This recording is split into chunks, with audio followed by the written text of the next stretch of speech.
Aujourd'hui, je vous embarque dans un voyage où philosophie et tarot se rencontrent au cœur de la caverne de Platon. Je vous dis à tout de suite.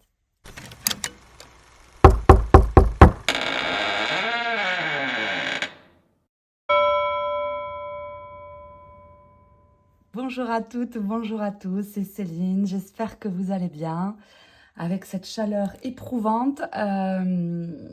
J'espère que ça va, j'espère que vous avez passé un bon été. Aujourd'hui, cette vidéo où j'avais envie de parler de grands thèmes philosophiques. Et aujourd'hui, j'ai choisi la caverne de Platon. Et le but de cette vidéo est en premier lieu je vais essayer tout du moins de vous expliquer en quoi consiste la caverne de Platon et pourquoi cette allégorie est assez connue.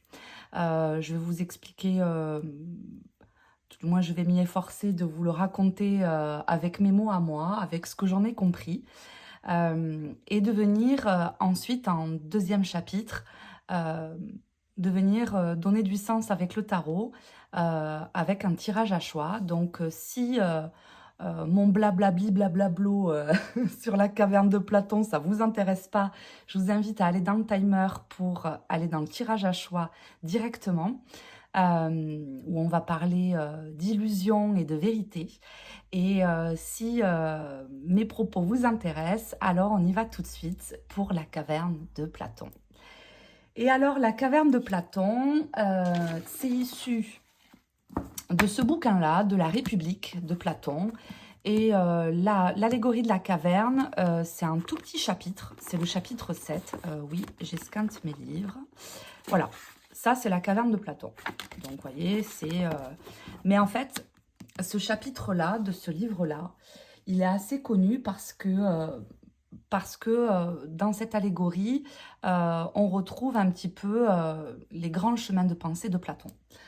Alors, pour vous expliquer avec des mots simples, j'ai pris des petites notes quand même parce que je ne suis pas philosophe, moi, hein, de base. Je suis cartomancienne, je tire les cartes, mais je suis une passionnée de philo. Et, euh, et j'avoue que ça me tenait à cœur de faire ces épisodes-là parce que je trouve que dans la philo, on peut, ça donne matière à réfléchir, ça donne matière à penser, et très souvent dans les bonnes directions. Donc, l'extrait du livre de la République de Platon, donc Platon, pour le resituer, c'était le disciple de Socrate, Socrate qui n'a jamais rien écrit, mais par contre Platon a écrit tout le savoir que Socrate lui avait transmis. Donc, l'allégorie de la caverne de Platon, je pense que c'est quelque chose que vous avez déjà entendu parler. Et si, comme moi, ben, vous n'avez pas participé à des cours de philo, c'est toujours difficile de se situer un petit peu dans ce grand concept. Oh là là, c'est compliqué, c'est Platon. Alors, si on redécoupe déjà, allégorie de la caverne, allégorie c'est quoi? C'est un récit symbolique, ok? Tout ce qu'il y a de plus basique. Une allégorie, c'est Platon va nous raconter une histoire et dans cette histoire, eh bien, c'est un condensé de sa théorie. C'est le condensé de la théorie de Platon. Donc, dans cette petite histoire, comme je ne suis pas philosophe, je me suis dit, je vais faire un dessin. Faire un dessin. Je dessine très mal, pas de jugement s'il vous plaît, mais c'est pour comprendre. Donc, je me suis armée de petits feutres et on y va, c'est parti. Donc, Platon nous raconte quoi? Platon nous raconte cette histoire-là. Vous avez le monde là qui est là, voilà, avec les maisons, tac, les petits bonhommes, vous avez des arbres, pof, le soleil, les nuages, bon, vous avez compris. Et sous ce monde, il y a un grand passage long, qui est comme ça, qui mène dans une caverne. Et donc, dans cette caverne, Platon nous raconte que l'on a des prisonniers qui sont là depuis leur enfance. C'est-à-dire qu'ils ont toujours connu le fond de la caverne. Ils ont toujours été enfermés dans la caverne. Ces prisonniers, ils ont cette particularité d'être enchaînés au niveau du cou, au niveau des jambes. Et donc, ces prisonniers, ils ne peuvent pas bouger. Depuis qu'ils sont gosses, ces prisonniers, ils ne peuvent pas bouger le cou, ils ne peuvent pas bouger les jambes. Et ça les oblige à regarder le fond de la caverne, la cavité de la caverne ici. Ça les oblige à regarder la cavité de la caverne. Ce que Platon nous raconte, c'est que derrière eux se trouve un feu. Et un feu là, comme ça, qui brûle. Et devant ce feu, il y a un mur qui est là. Donc, ok, Platon nous raconte ça. Platon nous raconte qu'il y a des prisonniers qui sont enchaînés, qui regardent le fond de la caverne, qu'il y a un fond derrière eux, qu'il y a un mur qui est là, et que, avec ce feu et ce mur, il y a des personnes qui sont là, qui sont comme des marionnettistes et qui ont dans leurs mains des objets. Et ces objets, en fait, ça amène des ombres sur la cavité de la caverne. Et ces prisonniers, ils regardent la cavité de la caverne avec les ombres qui circulent et qui dansent. Donc vous imaginez, mettez-vous à leur place, ils sont là depuis qu'ils sont gosses, ils sont enchaînés, ils regardent que les ombres dans la caverne et il y a des objets qui circulent, qui sont là. Ce que Platon va nous raconter dans cette allégorie, c'est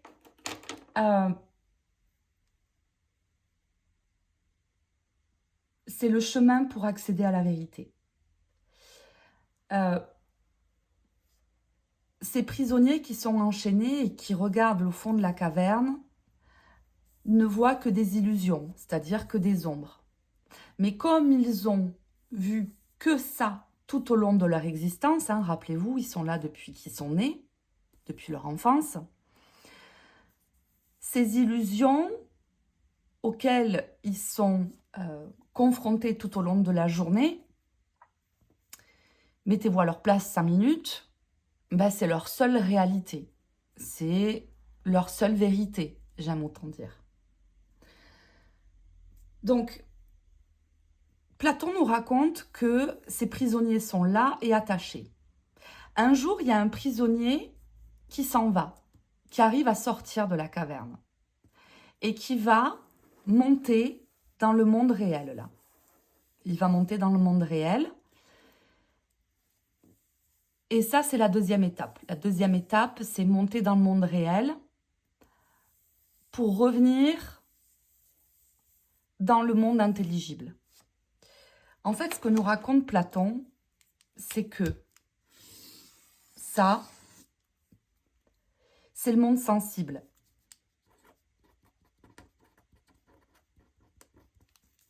Et ça, c'est le monde intelligible.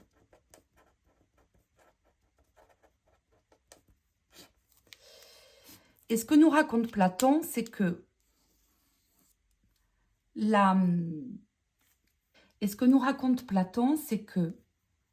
pour monter dans la vérité, dans la réalité,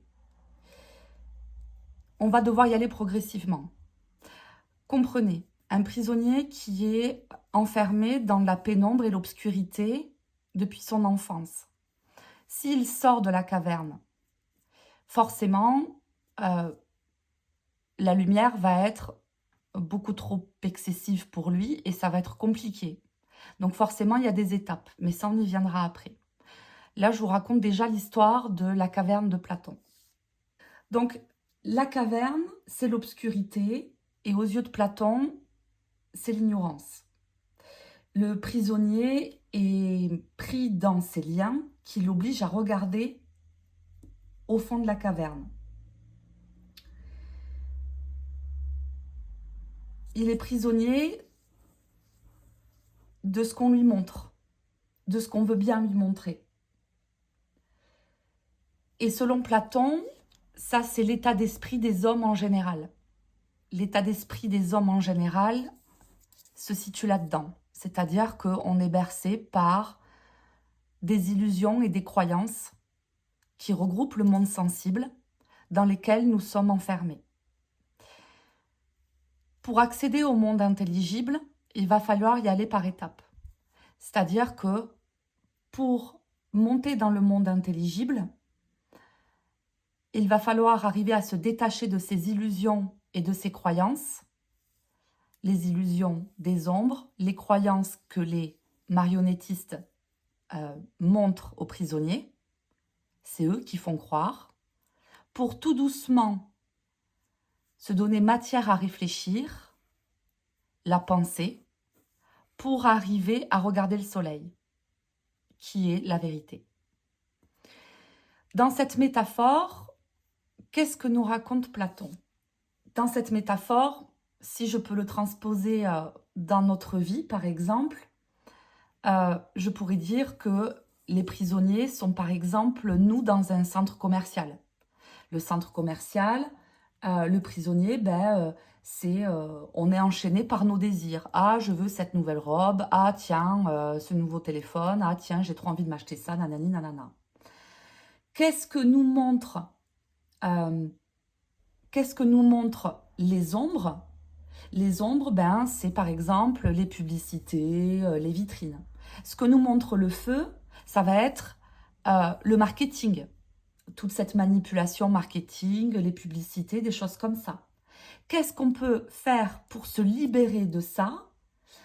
C'est vivre plus simplement, aller à l'essentiel, plus de sobriété par exemple. Mais on peut le transposer aussi dans des histoires d'amour. Les histoires d'amour où par exemple le prisonnier, quand on est prisonnier d'un rêve de grand amour parfait, on est projeté avec ces idées-là. Les ombres, ça peut être par exemple les films romantiques, les comédies sensibles, vous savez, le genre de trucs qu'on regarde quand on est ado, dans lesquels on se projette, voilà. Ça, c'est les ombres, avec ces espèces d'idéaux dans lesquels on est bercé. Le feu, ça va être aussi la littérature ou voilà, l'industrie du cinéma qui nous balance à tout va des histoires plus belles les unes que les autres.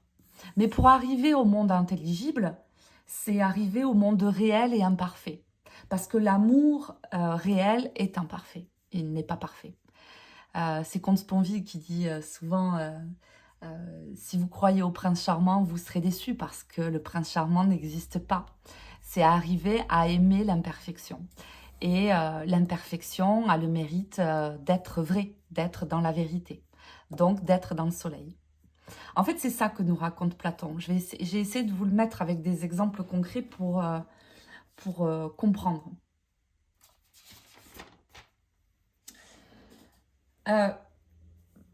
J'en reviens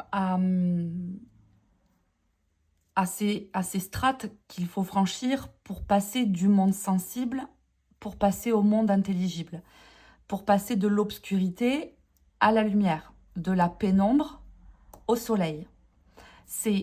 On ne peut pas passer de ça à ça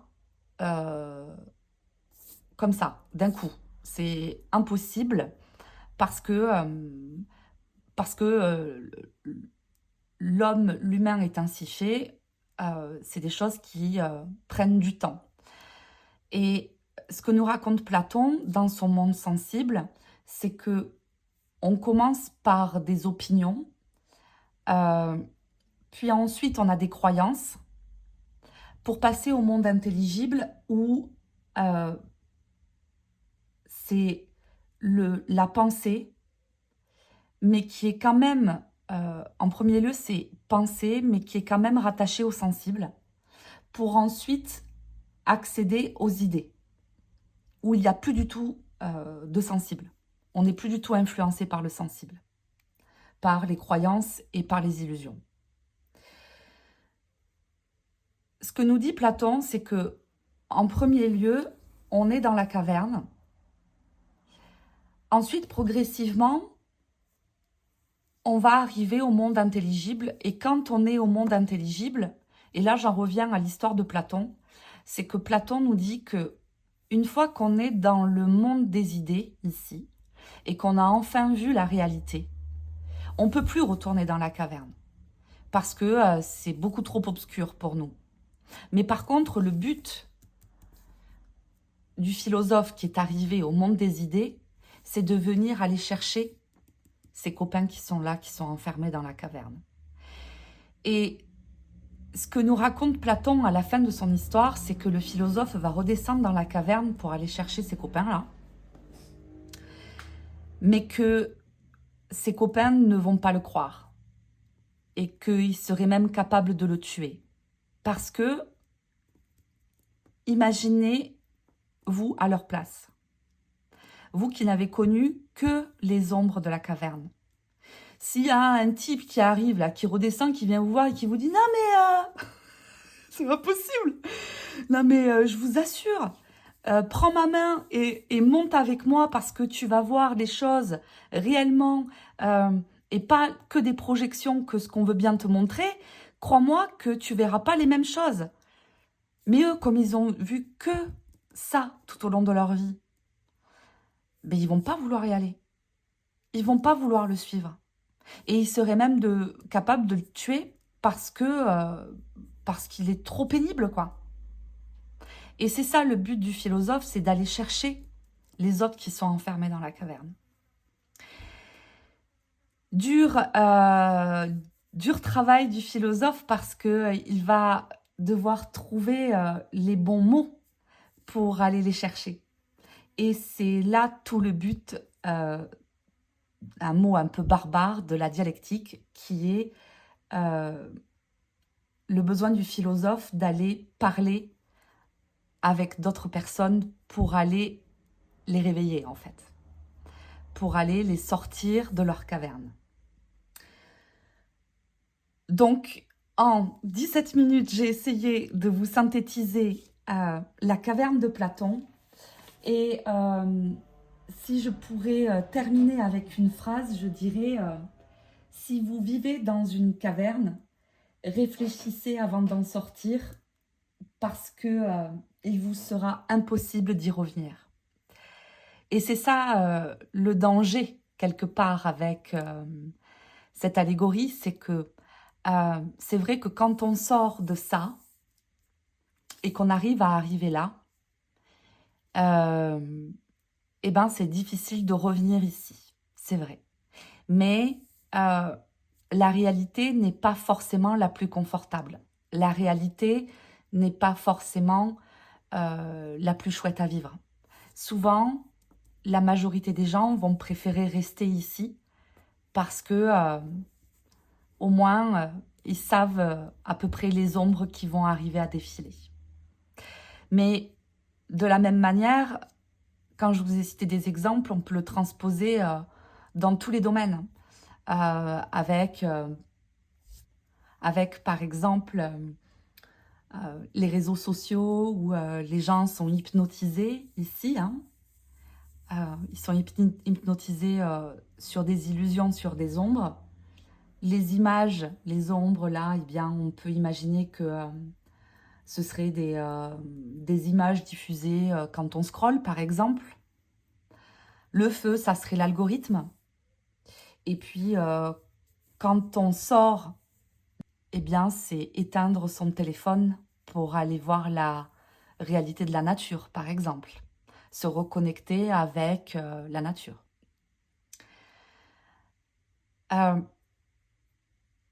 Cette allégorie, elle est très forte parce que et moi je la trouve fascinante, et je trouve dommage qu'on n'en parle pas assez parce que je la trouve bluffante, quoi. Donc, en 20 minutes, j'espère que j'ai pas été trop longue. J'ai fait un dessin minable. C'est complètement minable. J'espère que je ferai mieux avec mes cartes. Donc, aujourd'hui, tirage à choix qui va reprendre cette allégorie de la caverne où j'ai sélectionné 3 jeux. Hop.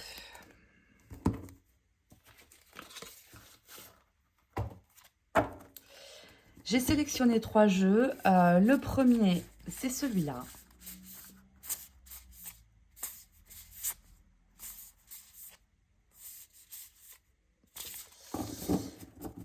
Le premier, c'est celui-là. C'est le Alchemical Tarot de Marseille de Robert M. Place. Le deuxième, c'est le tarot des tableaux, que j'affectionne beaucoup. Voilà, le choix numéro 2. Le choix numéro 3, c'est le seul et l'unique, le fameux Deviant Moon. Et le but de ce tirage à choix est d'aller chercher, on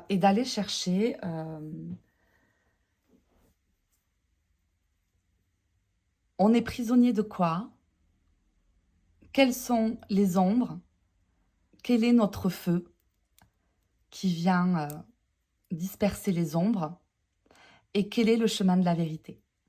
D'aller chercher ensemble quelles sont ces illusions qui viennent biaiser votre réalité et qui viennent vous ralentir dans votre compréhension des choses ou tout du moins dans comment on peut faire pour nous inviter à réfléchir autrement, pour sortir un petit peu de cette manière de penser ou d'être. Donc, premier jeu.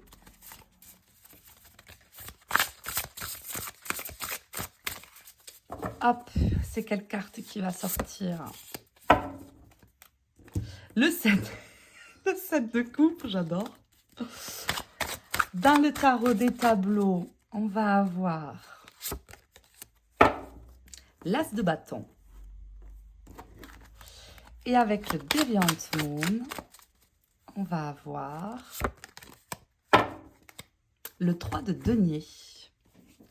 Donc, si vous voulez savoir quelles sont vos illusions, qu'est-ce que vous croyez et qui vous ralentit, et quelles sont les pistes pour sortir de votre caverne, je vous invite à choisir entre le choix numéro 1, le choix numéro 2 et le choix numéro 3.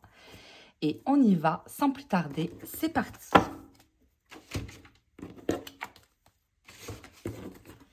Allez, choix numéro 1, on y va. On y va pour le choix numéro 1. Quelles sont vos illusions? Où est-ce que se situent vos illusions? On va regarder ça.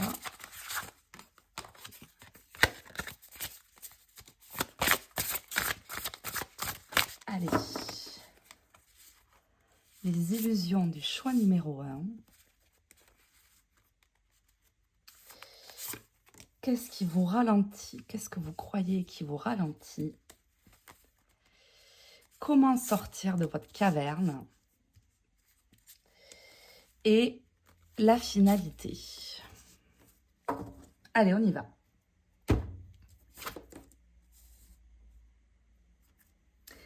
Les illusions, ce que vous croyez, comment sortir de la caverne et la finalité.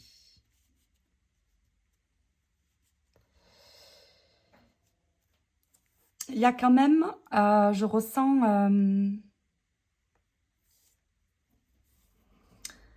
dans les illusions du valet de bâton ici,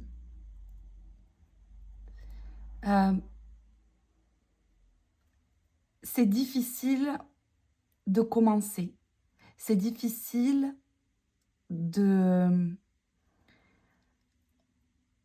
Il y a beaucoup de mauvaise estime qui fait que on ne se croit pas capable. Et c'est ce valet de bâton avec ce 8 d'épée qui me fait dire ça. On ne se pense pas capable, on ne se croit pas capable. On pense que y a pas mal de croyances qui vient déterminer votre volonté de faire et de ne pas faire. Il y a des idées, mais tout de suite, elles tombent à l'eau parce qu'on se sous-estime. Et parce que je ne vais pas y arriver, je ne suis pas assez ceci, je ne suis pas assez cela, je ne suis pas assez qualifiée, je ne suis pas assez... je suis pas assez. Moi, je ressens ça, je suis pas assez. Et il y a beaucoup de... on tourne en rond dans ce système de pensée-là. On ne sait pas quoi faire, on ne sait pas quoi entreprendre. Moi, je pense qu'il y a plein d'idées, mais qu'on ne sait pas comment les mettre en place. Et tout de suite, cette mauvaise estime ou de l'estime mal placée vient ralentir ce que de base, on aurait aimé faire. Comment sortir de sa caverne? C'est ce de Denis, il le montre bien, hein, c'est d'arriver à jongler avec ce que l'on est et avec la réalité des choses. Hein. C'est d'arriver à prendre conscience de ce dont on est capable, même si on le remet sans cesse en question, parce que moi je sens c'est pas possible, je vais pas y arriver, je suis pas capable. Mais sans vous demander ce que vous en pensez. C'est arriver à vous dire, ok, je suis ça. Je suis peut-être si peu de choses. Oui, en effet, on est tous si peu de choses. Mais dans ce si peu de choses, il y a quand même des choses que je pourrais entreprendre. Et même cette petite chose, ben, autant le faire parce que j'en ai quand même la capacité. Ne pas se... comment dire? Ne pas se limiter par des fausses justifications, mais plutôt arriver à danser avec les opportunités de Denis. Plutôt que de se justifier par des choses qui ne sont pas forcément la réalité, encore une fois, 8 d'épée. Et ce petit pas mis en place vous aidera à gagner en confiance, 6 de bâton, on le voit bien là, hein, de sortir vainqueur de ça. Même ce petit pas de fait, ben, c'est arriver à vous récompenser de ce pas-là. Plutôt que de rester dans cette espèce d'état latent dans lequel vous vous enfermez, alors, qui est certes riche, mais tout de suite, fausse justification, quoi. 8 d'épée. Tout de suite,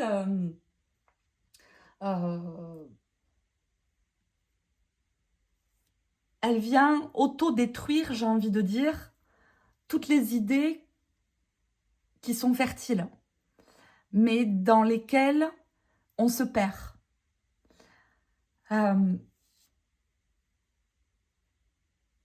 Trop confus, trop de confusion. Le valet de bâton, il peut être très confus. Et au final, ben, tout ce qu'on alimente et tout ce dont on donne à manger tout au long de la journée, hein, moi je dis on donne à manger à tout son système de pensée, tout ça, ben, on nourrit quelque chose qui n'existe pas et qu'on ne se sent pas capable d'exercer, de faire, d'entreprendre, de dire, tout ça. Et plutôt que... moi, je ne vais pas vous dire il n'y a qu'à faut que, mais plutôt d'apprendre à danser avec ça, à détourner les pièges et les mensonges de l'esprit, 8 d'épée, pour en sortir vainqueur. Il n'y a pas de petit pas, quoi. C'est... un petit pas peut amener vers une réussite. Une première vidéo, même foirée, merci, eh ben, peut aboutir d'ici quelque temps à quelque chose de plus brillant. Mais il faut bien commencer quelque part. Donc arrêtez de s'enfermer dans ces trucs-là, dans ces machinations qui n'existent pas, dans ces ombres qui n'existent pas, dans ces projections euh, de cette mauvaise estime, et plutôt revenir à la terre ferme. Hein, on a du denier là, hein, quand même. Hein. Donc c'est cet axe progressif. Hein, puis il le montre bien, un peu comme dans la caverne de Platon. Hein. Pour arriver à la lumière, 6 de bâton, il faut passer par ce 2 de denier. Hein. Et c'est arriver à s'adapter et à faire un premier petit pas, quoi. Voilà pour ce choix numéro 1. Merci de m'avoir écouté. N'oubliez pas de me mettre un petit pouce si ça vous a plu ou un commentaire. Et n'hésitez pas à me suivre sur Instagram aussi. J'essaie de poster un peu tous les jours. Et puis, je vous dis à très bientôt pour un épisode numéro 2, j'espère en tout cas.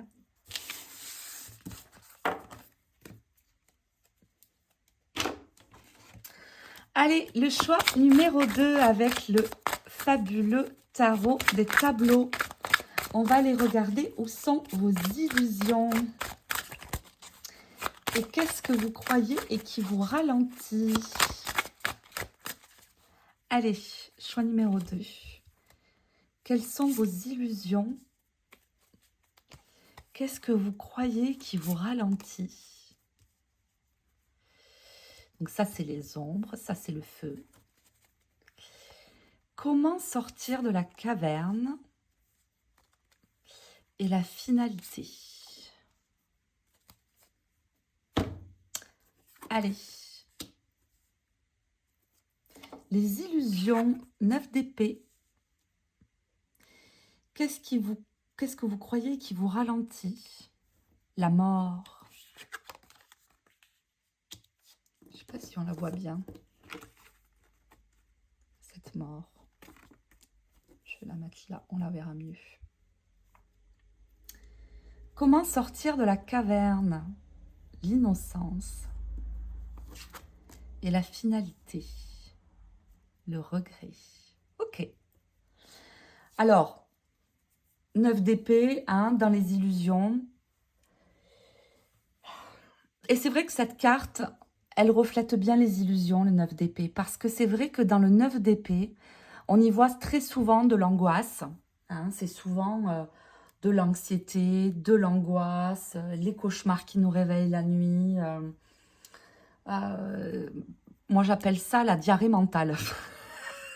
C'est très élégant, Céline, merci beaucoup. Mais c'est vrai que c'est sans arrêt cette extrapolation. C'est le mental qui est en roue libre et qui ne s'arrête pas. Et très souvent, et ça tombe bien qu'elle arrive dans cette case des illusions parce que très souvent dans le 9 d'épée, c'est souvent l'idée qu'on s'en fait. Alors je ne dis pas que votre source d'angoisse est une illusion parce qu'elle est probablement là et vous angoissez probablement pour des faits concrets. Maintenant, il faut bien dissocier le fait concret et tout ce que vous allez créer autour de ça. Toutes les illusions que vous allez créer autour de ça. Toutes les angoisses que vous allez créer autour de ça. Qui ne vont pas être forcément la réalité. Mais surtout l'idée que vous allez vous en faire. Et ça, on n'est pas dans la réalité. On est dans quelque chose d'illusoire. Et ces illusions, elles viennent complètement vous scléroser et vous mettre à terre, quoi. Parce que vous pensez que vous n'allez pas vous en sortir. Vous pensez que vous n'allez pas y arriver. Vous pensez que vous n'allez pas arriver à surmonter ces épreuves-là. Vous pensez que vous n'allez pas, vous en sortir. Vous croyez que... alors, c'est souvent... alors, je vais vous dire, la peur de la mort. C'est par extension, en fait. Si on réfléchit et qu'on met mis bout à bout tout ce genre d'angoisse, ça peut mener à ça. Ce qui vous ralentit, c'est la peur de perdre. Ce qui vous ralentit, c'est la peur que ça s'arrête. Ce qui vous ralentit, ça va être de ne plus avoir. Et, euh, et ça peut être une source d'anxiété, en effet. Et c'est de revenir, vous voyez, avec cette carte de l'innocence, c'est de revenir peut-être à des choses plus simples. C'est de revenir à... Quand on est très anxieux, quand on a comme de la bouillie dans le cerveau parce que c'est omniprésent et que le cerveau turbine à 2000 à l'heure, c'est vrai qu'on arrive dans un état d'anxiété tel que on arrive même, ça peut arriver qu'on arrive à manquer de discernement. Parce que, ben en fait, on est en surenchère tout le temps, tout le temps, tout le temps, tout le temps, tout le temps, ça s'arrête jamais. Qu'est-ce qui peut nous faire revenir à la réalité, à nous faire sortir de la caverne? Cette carte de l'innocence, elle n'est pas anodine. C'est revenir à la simplicité, à fixer son esprit sur quelque chose de simple. Un enfant qui rigole, un chien qui va vouloir jouer avec vous, contempler la nature, des choses toutes bêtes. Revenir dans son ancrage, dans son corps et boire, je vous dis une bêtise, boire un coca super frais en terrasse quand il fait 48 degrés et de remettre son esprit dans le coca. Vous allez me dire n'importe quoi Céline, mon esprit dans le coca, qu'est-ce que tu me racontes? Mais comprenez ce que je veux dire. C'est pour calmer cet esprit et pour reprendre son discernement, parce qu'on a tendance à peut-être exagérer, hein, c'est ce 9 d'épée avec cette mort qui me fait le dire, c'est revenir à la simplicité. Et c'est vrai que quand on se dépouille de toutes ces machinations et qu'on remet son esprit dans quelque chose de simple, c'est vrai que là, la pression mentale, elle s'apaise un peu plus. C'est une piste que je vous propose, Parce que, vous voyez, la finalité, on a la carte du regret. Et moi, cette carte, elle me dit que quand tout ça sera fini, quand toute cette angoisse, cette problématique sera terminée, parce qu'elle se terminera un jour,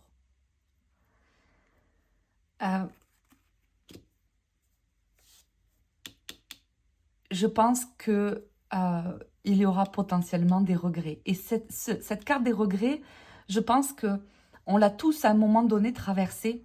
Vous savez, c'est quand on est anxieux sur un sujet, sur un problème, quel qu'il soit, et puis on va extrapoler, on va y penser toute la soirée, toute la nuit, on va pas endormir toute la journée, ça va nous gâcher notre week-end, des trucs comme ça.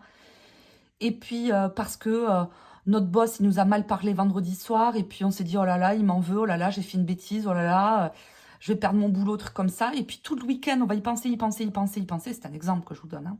Et puis le lundi matin, votre boss, il va arriver. Ah, comment ça va? T'as passé un beau week-end? Ça va? Tu vas bien? Pof, lui, il est passé à autre chose. Et là, on est dans la réalité, on est sorti de la caverne. Et là, on se dit, mais qu'est-ce que j'ai été con? J'ai psychoté tout le week-end. Parce que il m'a dit que j'avais pas fini mon boulot ou que j'avais manqué un truc ou truc comme ça. Moi, j'ai psychoté. Oh là là, je perds mon boulot. Oh là là, c'est terrible, nanani nanana. Alors qu'il se passe rien, quoi. Et là, ben, c'est des regrets de se dire, mais oh là là, mais n'importe quoi. Hein. Mais franchement, la prochaine fois, arrête de psychoter ma grande parce que en vrai, je me suis gâché 48 heures pour des prunes, en fait. C'est ça ce que cette carte de regret, elle me raconte. Voilà, écoutez, j'en ai terminé pour ce choix numéro 2. Merci de m'avoir écouté. Et puis, n'hésitez pas à me mettre un petit pouce vers le haut ou un petit commentaire si cette vidéo vous a plu. Et je vous dis à très bientôt pour une prochaine vidéo. Bye bye. Choix numéro 3. Allez, le choix numéro 3 avec le Deviant Moon. On y va.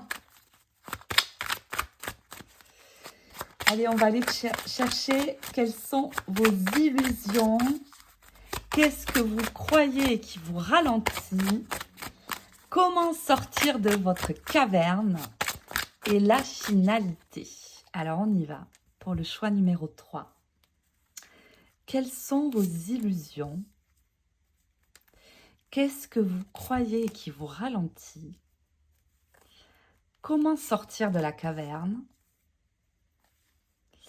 Et la finalité. Allez, vos illusions, reine de coupe. Ce que vous croyez et qui vous ralentit. J'en peux plus. J'en peux plus de cette carte, en vrai. Qu'est-ce qui vous ralentit? Comment sortir de votre caverne? J'adore ce jeu. Ce jeu est incroyable. Et la finalité. Ok, on a 2-5. Alors, dans les illusions, reine de coupe. Alors, dans les illusions de la reine de coupe. Alors, pour moi, la reine de coupe, quand elle est dans ses illusions, elle se ment beaucoup à elle-même. Elle se ment beaucoup à elle-même. Et elle se donne tout un tas de justifications, cette de bâton, pour pas prendre de décision, pour pas faire de choix, pour pas condamner quelque chose, voyez, parce que c'est une femme bien, parce que c'est quelqu'un de bien, parce que c'est quelqu'un qui comprend, parce que c'est quelqu'un... J'ai un avion qui passe, je pense que vous allez l'entendre, c'est horrible. C'est bon, l'avion est passé. Je disais que la reine de coupe, elle se ment beaucoup trop. Parce qu'elle ne condamne pas, parce qu'elle a cette espèce de tempérament d'extrême douceur, de gentillesse. Elle est réputée pour être empathique, comprendre tout et tout le monde, être bienveillante. Ce mot, c'est terrible pour moi. Elle est gentille, c'est une dame aimable. Voilà, elle est aimable. Et quand on est aimable, est-ce qu'on est dans la vérité? Ben, pas forcément. Ça, c'est une croyance. Et là, c'est ce que nous dit le Deviant Moon. Le Deviant Moon nous dit, c'est pas parce que tu es aimable que tu es dans la vérité. Tu peux être aimable et être dans la caverne. Hein. Tu peux être aimable, être bercé de tes illusions avec ta coupe, là. Tu regardes bien ta coupe, tu es bien dans ton illusion. Parce que tu es enfermé derrière toutes tes petites croyances qui sont là qui t'enferment. Hein. Et puis on le voit bien hein, dans cette carte, hein, c'est vraiment, elle est vraiment représentative hein, dans les croyances qui vous ralentissent. Hein. On est enfermé dans cet excès d'eau, dans cet excès de gentillesse, dans cet excès d'amabilité, dans cet excès de compréhension.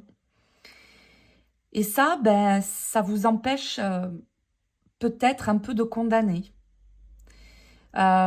Quand il peut se passer, quand, par exemple, vous avez des personnes autour de vous qui sont pas des plus sympathiques ou aimables, ben, ça va être difficile pour vous de trancher. Moi, j'y vois peut-être des personnes qui... comment dire, des personnes qui s'empêchent de condamner et des personnes qui ont peur du conflit. Voilà, c'est le mot que je cherchais. Des personnes qui fuient le conflit. Qui vont être là, oui, je comprends, tatati, tatata. Elles vont avoir mal au cœur, hein, mais elles vont essayer de comprendre et de trouver des circonstances atténuantes. Et ça vient vous blesser. Tout ça, c'est des croyances. C'est pas parce que vous êtes comme ça que... alors, je dis pas que c'est virtueux, hein, attention, hein, vous êtes des personnes aimables et sympas. Hein, attention. Mais est-ce qu'on est véritablement dans la vérité? Bon, je suis pas sûre. Parce qu'il peut y avoir derrière tout ça de la souffrance un peu cachée, quoi. Hein, la reine de coupe, pour ça, elle est très douée. Elle vient enfermer sa souffrance et elle va pas venir enquiquiner le monde avec. Il y a de ça. Qu'est-ce qui pourrait vous faire sortir de la caverne? Bon, est-ce que j'ai quelque chose à rajouter? Est-ce que j'ai quelque chose à rajouter? Je pense que qu'il y a des bienfaits chez vous. Hein. La reine de coupe, elle est chouette. Hein. C'est une belle personne, attention. Hein. Mais je pense que il y a des choses... est-ce que ça serait vous ici qu'on vous demanderait peut-être de condamner un peu plus, même si on ne vous entend pas? Et je pense que vous n'êtes pas une gueularde, vous. Hein. Ou vous n'êtes pas un gueulard. Hein. Donc, c'est vrai que pour vous entendre, je ne sais pas si vous allez être entendu, mais peut-être commencer à condamner, peut-être commencer à dire les choses, plutôt que de les enfermer dans votre coupe. Ou alors, à contrario, vous êtes ce personnage-là, à vous de voir comment vous vous représentez le mieux, et plutôt que d'être heurté par des personnes qui viennent vous déstabiliser, c'est de ne pas prêter attention à ces choses-là qui viennent vous, comment dire, qui viennent vous neutraliser et vous enfermer dans votre souffrance, quoi. Parce que de rester enfermé là-dedans, c'est pas forcément la solution. La finalité, on a ce 5 de denier qui est là. Et moi, je ressens l'invitation à la vigilance. Je ne sais pas pourquoi je ressens ça. Je vous le dis parce que c'est ce que je ressens. Une invitation à plus de vigilance et à moins peut-être... Alors, c'est dur hein, de dire moins de bonté. Hein. On nous invite toujours à être plus aimable et plus compatissant et tout ça. Mais là, dans votre cas, c'est peut-être d'amener plus de vigilance et un regard plus douteux sur les choses pour, pour, euh, pour gagner peut-être en discernement, pour gagner peut-être, oui, en vigilance et de gagner aussi en assise. Je ressens ça. Je ressens beaucoup ça dans cette carte. Je ne sais pas comment vous l'expliquer, mais c'est comme ça. C'est